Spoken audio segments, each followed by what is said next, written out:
So today I'm having the Soul Survivor Fallout 4 against Captain America from Marvel Comics, obviously.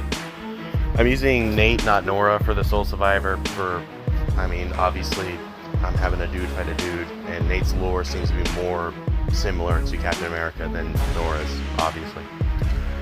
So, I guess I'll be starting off with Nate, since I'm sure more people are at least aware of what Captain America is than they are of the Soul Survivor Fallout 4, or even Fallout in general.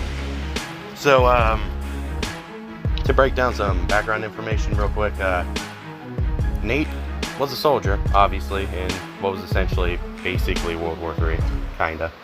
And, yeah, stuff just went downhill in just the world. So he had a family with his wife Nora, son Sean. Nukes fell, they went to a vault.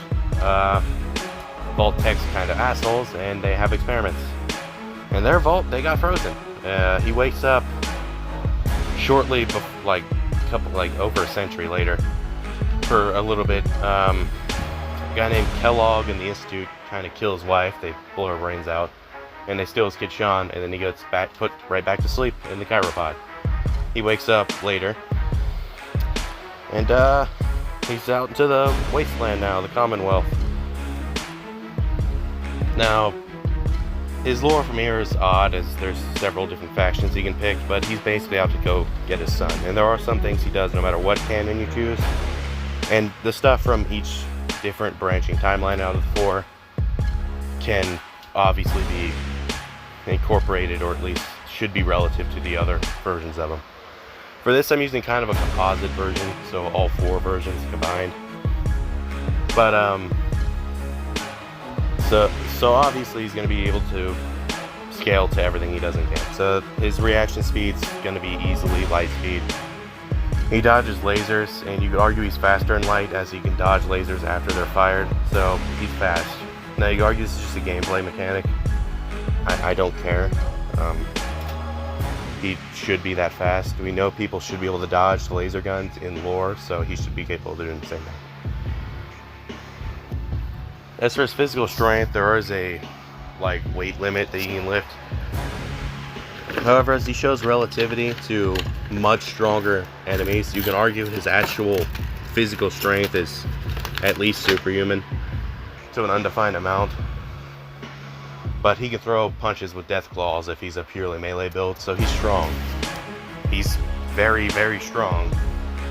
He compares to stuff like mutant bears and stuff, so he's a strong guy, and that's without even adding power armor to the equation. With power armor, he's even stronger. As for running speed, he's fast. He should be around superhuman, but not to an insane level. Some random stuff he has, he can breathe underwater. Because reasons. He's able to gain health from radiation later on. He can actually bypass radiation if he's drinking irradiated water or eating irradiated food to some degree.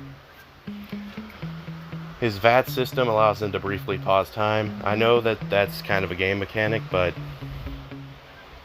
there's implications that it could be an actual lore-based thing as well, so he should be capable of doing it in an actual fight. He's obviously pretty smart, as he's basically a master hacker. He's great at lockpicking, he's great at persuasion, he's pretty charismatic.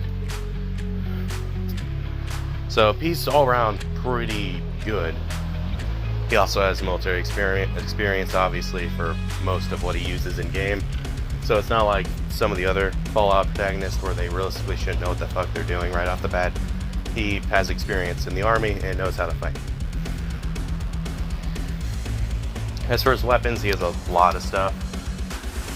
Stuff like spray and pray is a submachine gun. The bullets explode on impact, so that's pretty decent for a fight. Fat Man and also Big Boy are both basically mini nuke launchers. There are even better variations that shoot way more mini nukes at once. Mini nukes are obviously pretty devastating. They could damage stuff that is supposedly strong enough to withstand a nuclear blast, kinda, so he's pretty strong. If you really want to hype up his physical strength, some of his melee weapons can break off power armor, and power armor can withstand a nuclear blast. So I guess you can argue he's comparable to a Duke. I probably wouldn't go that far, but that is something you can argue for him. He also has several different types of machine guns, the homemade rifle, the so-called assault rifle from the game. To me it looks like some type of weird steampunk LMG, but I guess it's an assault rifle in Fallout. I know older games had better looking assault rifles. That assault rifle just looks odd. 10mm pistol, several types of baseball bats, swords, super sledgehammers, normal sledgehammers, pull cues for some reason, tons of grenades. He has a ice gun. I think it's the Chirolator? Yeah, Chirolator. Plasma weapons, flamethrowers, several types of flamethrowers. As for his power armor, there's a lot of different types of power armors. You could also add in the Creation Club power armors as well. Ultimately, if you're not incorporating Creation Club stuff, I'd say the Quantum XO1 is probably his best option for this fight. With Creation Club stuff, you could argue the XO2 is better. I like both, and it doesn't really matter here. So, one of those two. He also has laser Gatling guns, plasma snipers, all sorts of different weapons, like tons of shit. Like baseball grenades. He's pretty good. He has a lot of stuff. Now, as for just overall stats, he's just superhuman, as I already explained. And for other stuff he has, depending on which faction you pick, you can call in people to help. This would also give him different perks and stuff. So for this, I'm going to just say that he's somehow allied with all the factions at once. So stuff like Minutemen, artillery stuff, summoning in Brotherhood Knights and Scribes, and Vertibirds, summoning in just straight up armies of synths and maybe even a Courser. And summoning in Minutemen and Minutemen Heavies, etc. Yeah, he can, not Minutemen, Railroads. Yeah, that's all stuff he'll be capable of doing in this fight. I am not going to give him a follower here just because that would kind of be unfair, for the simple reason that a lot of followers kind of scaled directly to him. Piper and like Hancock and Nick should scale pretty solidly to Nate or Nora, so he doesn't get them, unfortunately. I could give him Dogmeat, but what is Dogmeat gonna do against Captain fucking America anyways? So yeah, that's Nate's rundown right there. Now for Captain America, his reaction speed's insane. The dude dodges lasers regularly. He can block them mid-fire. He can even react to stuff much faster, like Thor, for instance. Now, he is noticeably weaker than even characters like Spider-Man in the comics. He does have some real wild feats every once in a while, like decapitating a slightly weaker Ultron. Yeah, I'm not going to be saying that he somehow scales directly to Ultron because of that, because he doesn't. Any comic book fan that's going to come in here whining and saying, like, Captain America has this one feat that puts him at, like, infinite omniverse or something, like, that's not consistent. The dude struggles in World War II. That's not a consistent feat for him. He's literally taken damage from bullets before. He's not going to be consistently in this insane level. Now, people can argue I do the same thing with Godzilla, where I argue that something's consistent shouldn't be. I don't. There's a big difference between Godzilla and Captain America here. Godzilla's a giant monster that's supposed to be overpowered. Captain America's a super soldier. He's not a god. He's not supposed to be, like, super overpowered. People do the same thing with, like, Batman and even Spider-Man.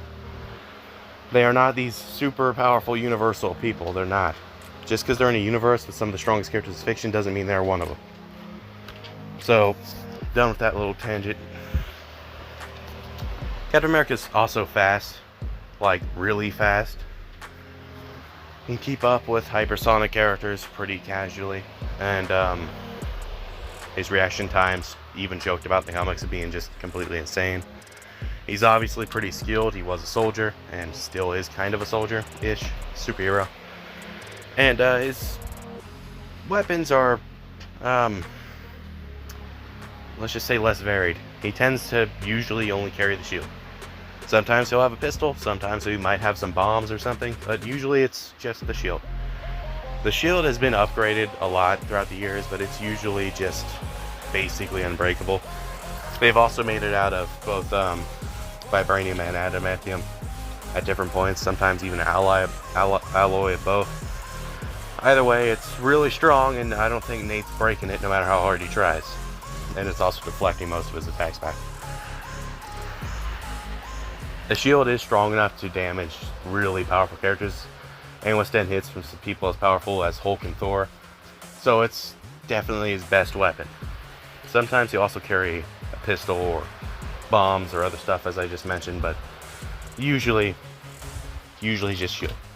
He could have access to those for this fight, but I mean, that just takes away from him blocking stuff.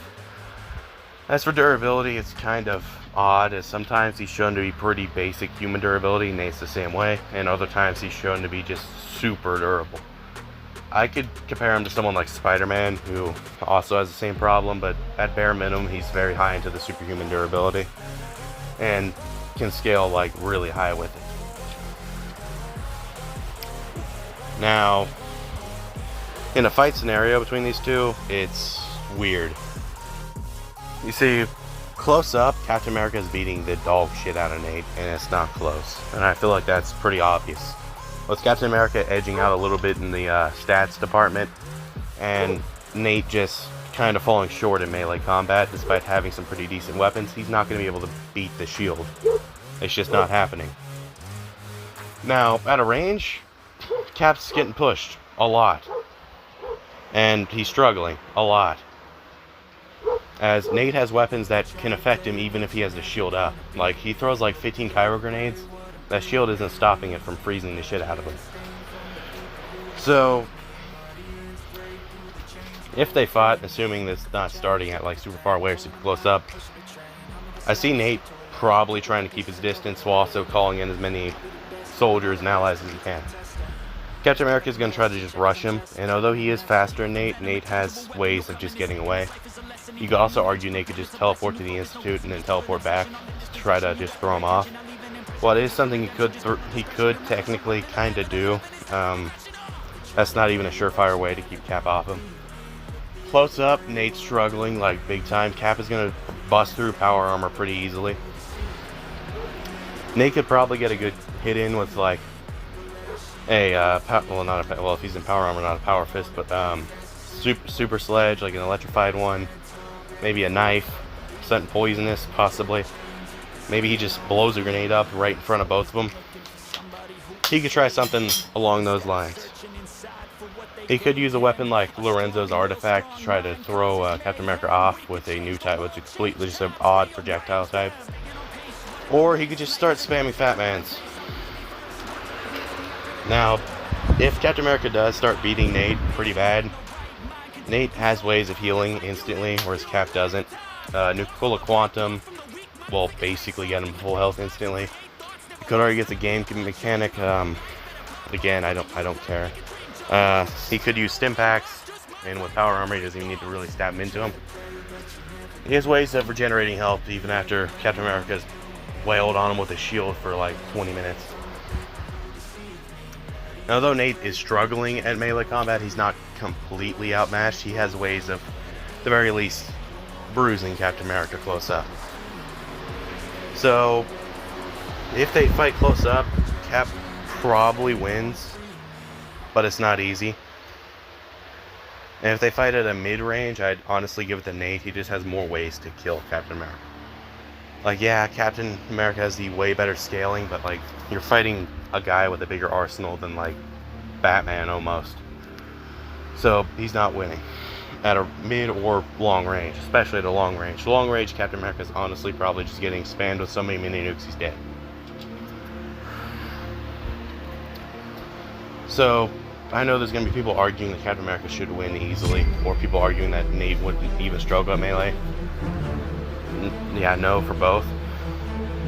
Well, Nate's not unskilled at melee. Captain America's fought way more skilled people in melee combat and beaten the shit out of them, humiliated them at points. And although Captain America has this really high scaling, he's died to bullets. I'd like to reiterate that he's died to bullets before. So yeah, I think my opinion on this is at least kind of valid there. with both being able to kill each other in different ways. I'd say most of the time Nate's probably winning, but it's not an easy fight by any means. Anyways, that's how this fight going. If you guys liked the video, please consider liking and subscribing, and I'll see you guys in the next one. Bye.